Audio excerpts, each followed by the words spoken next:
கச்சத்தீவு விவகாரத்தை பற்றி பேசுவதற்கு மோடிக்கும் பாஜகவினருக்கும் எந்த தகுதியும் அருகதையும் இல்லை என்று அதிமுக முன்னாள் அமைச்சர் சி வி சண்முகம் சாடியுள்ளார். விழுப்புரம் நாடாளுமன்ற தொகுதியில் அதிமுக சார்பில் போட்டியிடும் பாக்கியராஜுவுக்கு ஆதரவாக முன்னாள் அமைச்சர் சி வி சண்முகம் வாக்கு சேகரிப்பில் ஈடுபட்டார். அப்போது பேசிய அவர் திமுக ஆட்சியில் மின்கட்டணம் சொத்து வரி அதிகரித்துள்ளதாக குற்றம் சாட்டினார். திமுக தேர்தலில் சொன்ன எந்த திட்டத்தையும் நிறைவேற்றவில்லை என்றும் சாடினார்.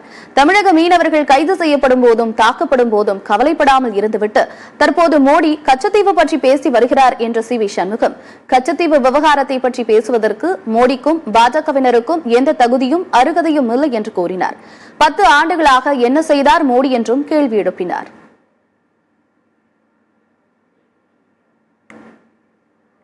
நீ எதுவும் செய்யல. கச்சத்தீவை பற்றி பேசுவதற்கு இந்த மோடிக்கும் தகுதி இல்லை. இந்த திமுக அதை பேசுறதுக்கு அருகதையும் இல்லை. கச்சத்தீவை விட்டு கொடுத்த போது அன்றைக்கு முதலமைச்சர் கருணாநிதி சட்டமன்றத்திலே தீர்மானம் கொண்டு அதை கண்டனம் கூட தெரிவிக்காத முதலமைச்சர் கருணாநிதி அதை பற்றி சிந்தனையே இல்லை. ஆனால் 2008 அம்மா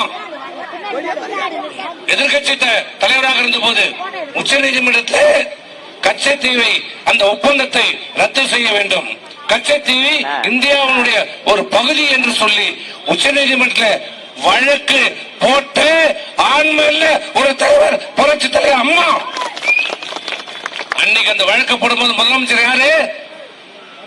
கருணாநிதி. மத்தியில் யார் அரசு? கருணாநிதி கூட்டணி அரசு, மன்மோகன் சிங் அரசு. நீ என்ன பதில் போட்ட தெரியுமா?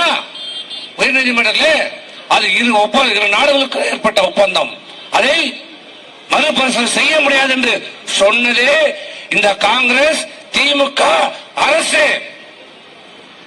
ரைட்டு, அவன் துரோகம் பண்ணா.